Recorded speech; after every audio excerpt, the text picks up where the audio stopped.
उनको अपने महल में बुलाया। और महल में बुलाने के बाद कंस ने कहा कि हे अक्रूर, जीवन पर्यंत इतना समय बीत गया, कई सारे असुरों को मैंने कृष्ण को मारने के लिए असुरों को वृंदावन में भेजा, लेकिन वो सारे असुर वृंदावन में तो जाते हैं लेकिन वापस आते नहीं हैं। वो सारे असुर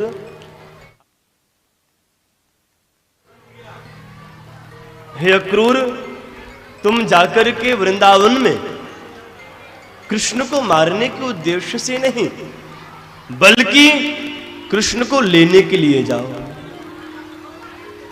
कृष्ण को और बलराम को लेकर के आप मथुरा में आओ, और आप जब मथुरा में आ जाएंगे तो मैं यहीं पर कृष्ण को अपने योद्धाओं के माध्यम से या अपने ही हाथों से मैं कृष्ण का वध कर दूंगा। महाराज श्री अक्रूर जी ने कंस की बातों को सुना, और कंस के बातों को सुन करके अक्रूर ने कहा, हे कंस, आप जैसा कहोगे हम वैसा ही करेंगे। महाराज श्री अक्रूर कंस की आज्ञा को पाकर के चल पड़ा है महाराज वृंदावन की ओर। और जैसे ही श्री अक्रूर जी वृंदावन में पहुंचने लगे हैं, मार्ग में उनको समाधि भी लग जाती है। मार्ग में वो ध्यानस्थ होकर के भगवान का ध्यान भी करने लगते हैं, भगवान का ध्यान करने लगते हैं, समाधि में डूब जाते हैं।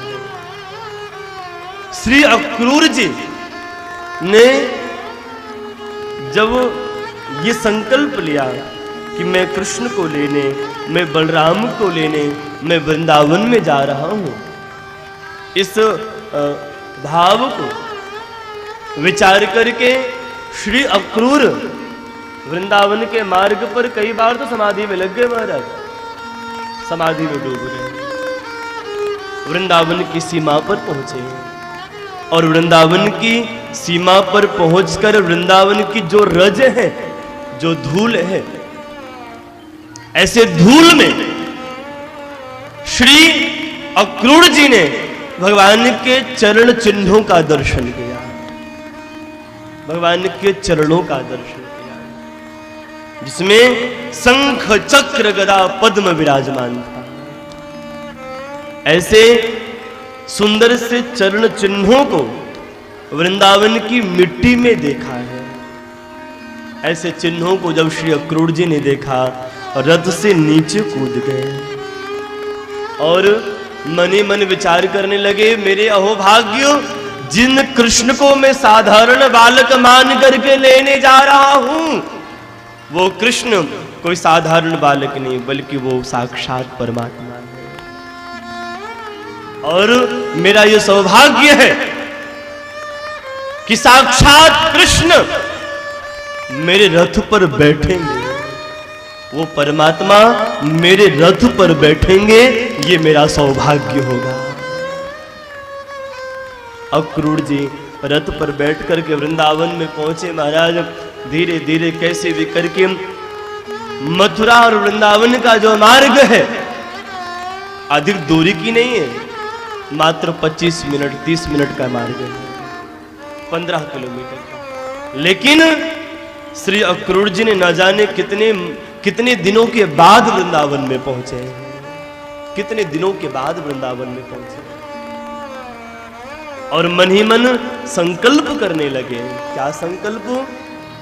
कि जब मुझे साक्षात कृष्ण का दर्शन होगा, मैं रथ से नीचे उतरूंगा, दौड़ते दौड़ते जाऊंगा और कृष्ण के चरणों को पकड़ करके मैं लेट जाऊंगा। हाथ ऊपर करो, जोर से कहो, राधे राधे। थोड़ा सब चुप हो जाओ, थोड़ा सा मौन बना के रखो। भगवान ने, अक्रूर ने मन ही मन विचार किया कि अगर कृष्ण का दर्शन हो गया तो मैं कृष्ण के चरणों में जाऊंगा, कृष्ण के चरणों में लेट करके मैं उनको प्रणाम करूंगा।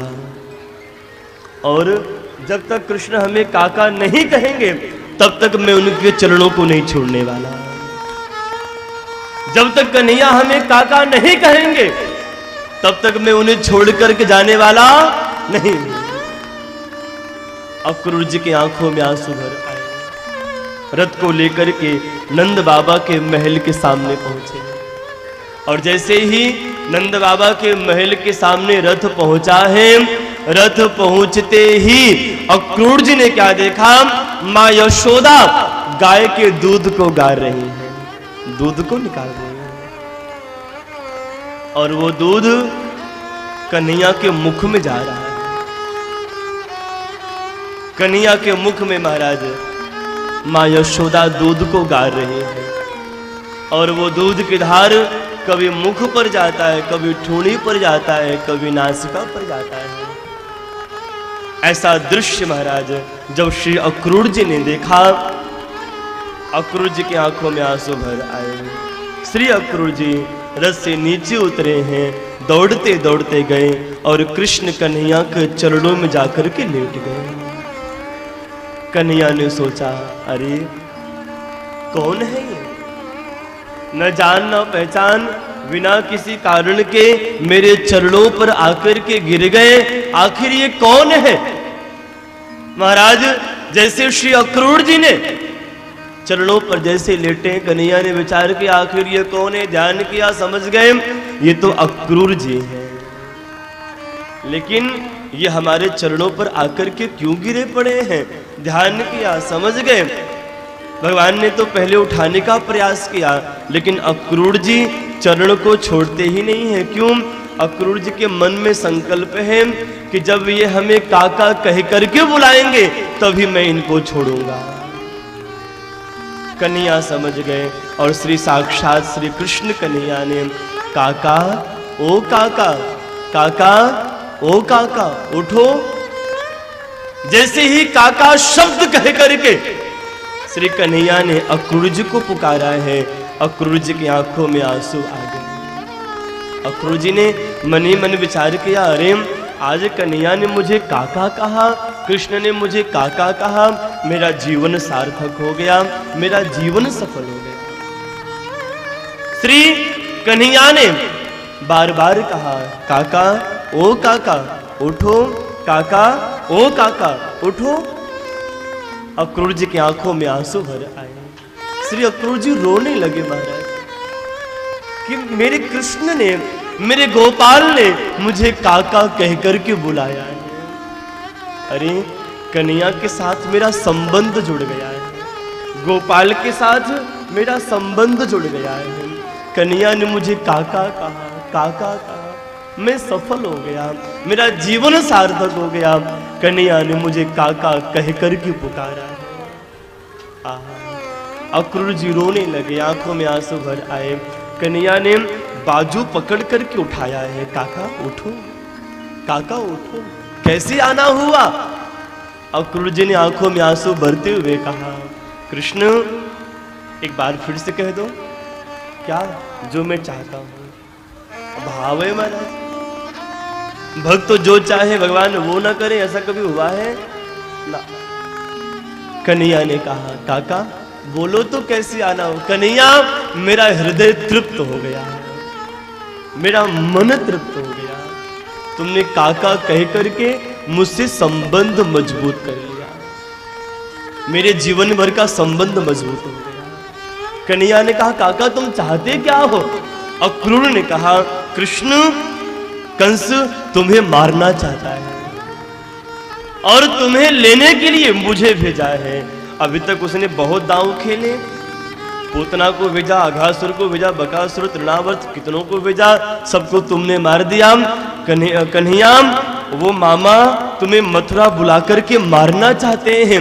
हे कृष्ण इस अक्रूर का निवेदन है, क्या तुमने कितने असुरों पर कृपा करी, अब तुम मामा पर भी कृपा कर दो।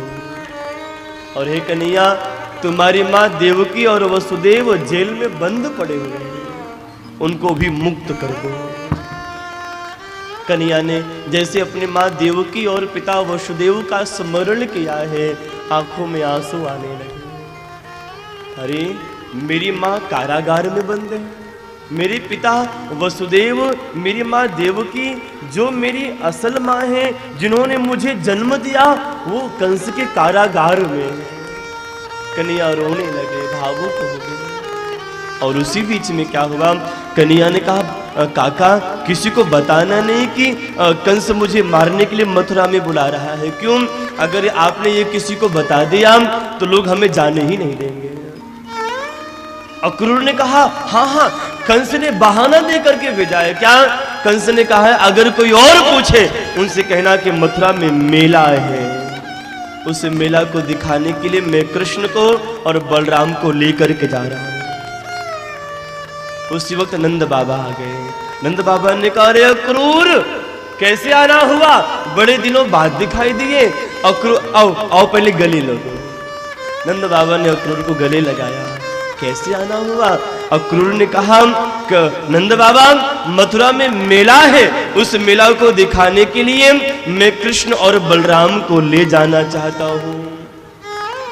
नंद बाबा ने कहा मेला है, अरे फिर तो हम भी चलेंगे, हम भी चलेंगे। और हाँ, इस वृंदावन में जितने भी सखा हैं वो सखा भी मेला देखने चलेंगे। कन्हैया ने कहा महाराज अगर ऐसो भयो तो कैसे काम चलेगा? महाराज नंद बाबा प्रसन्न हो गए। और उसी वक्त क्या हुआ, गोपियों को पता चला कि कृष्ण हमें छोड़ करके मथुरा में जाने वाले हैं। कृष्ण हमें छोड़ करके मथुरा में जा रहे हैं। कन्हैया रथ पर बैठ गए, ध्यान देना, भाव से सुनिएगा।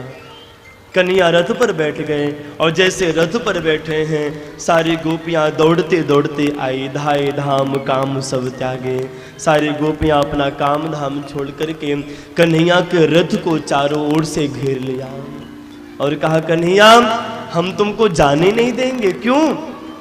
अगर तुम चले गए तो हे गोपी, हे कृष्ण, इन गोपियों का तुम मरा मुख देखोगे। हे कन्हैया तुम हमें छोड़ करके ना जाओ। क्यों? अगर तुम हमें छोड़ करके चले गए ये गोपी किसके सहारे जिंदा रहेंगे? जा रहे हो तो जाओ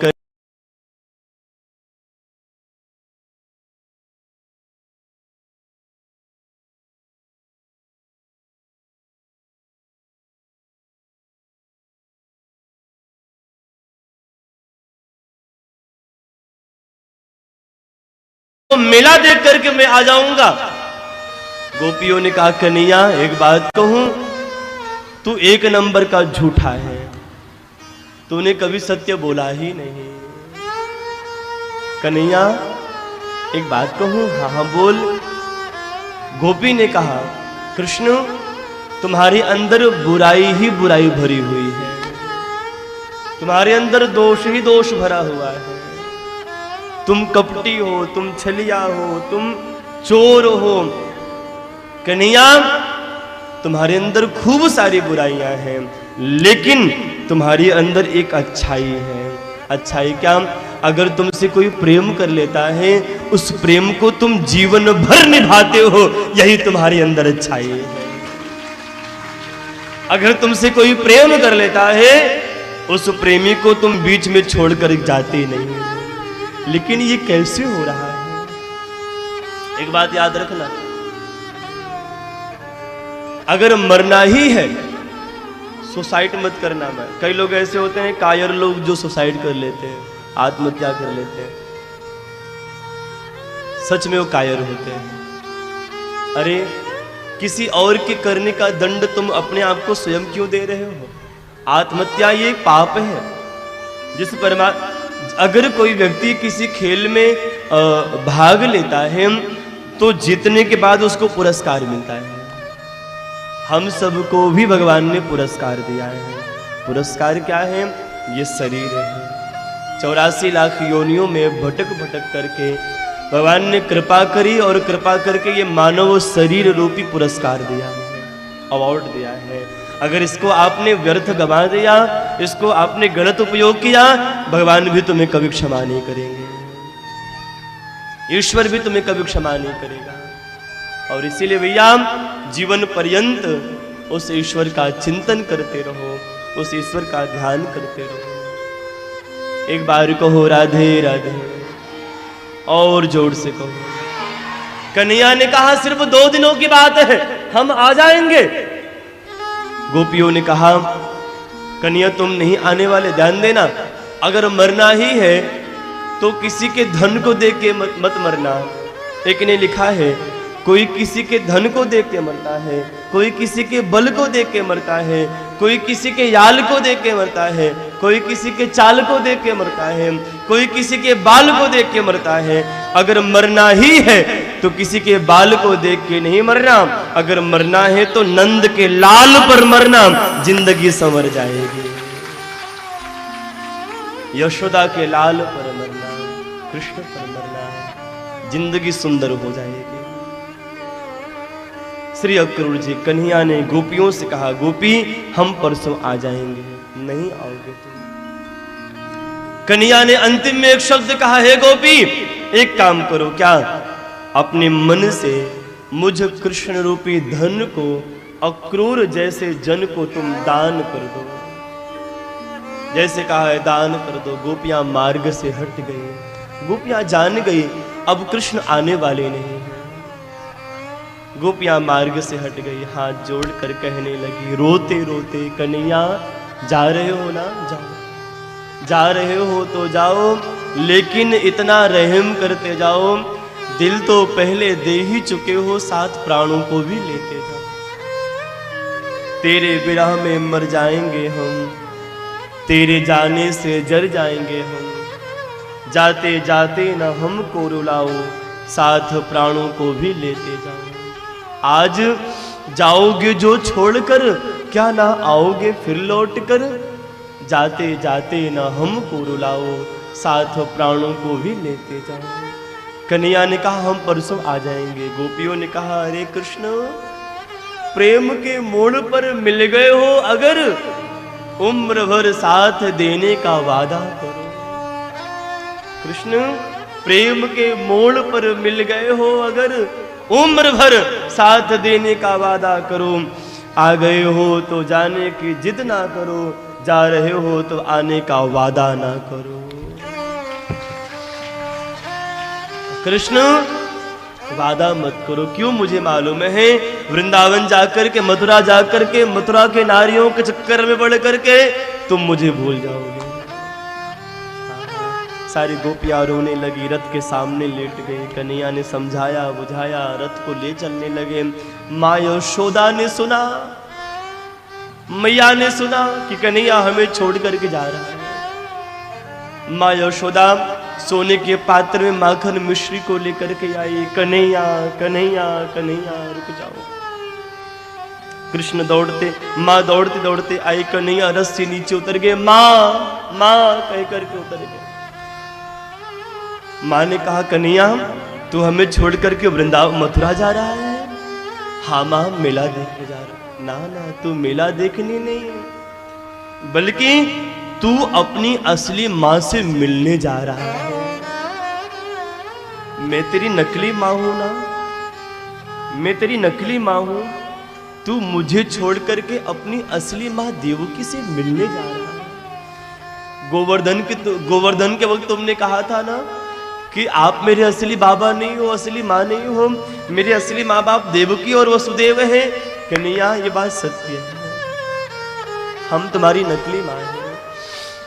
मुझे मालूम है तुम अपनी असली माँ के पास जा रहे हो। कृष्ण कोई बात नहीं, जाओ तुम, लेकिन एक कार्य करो, क्या?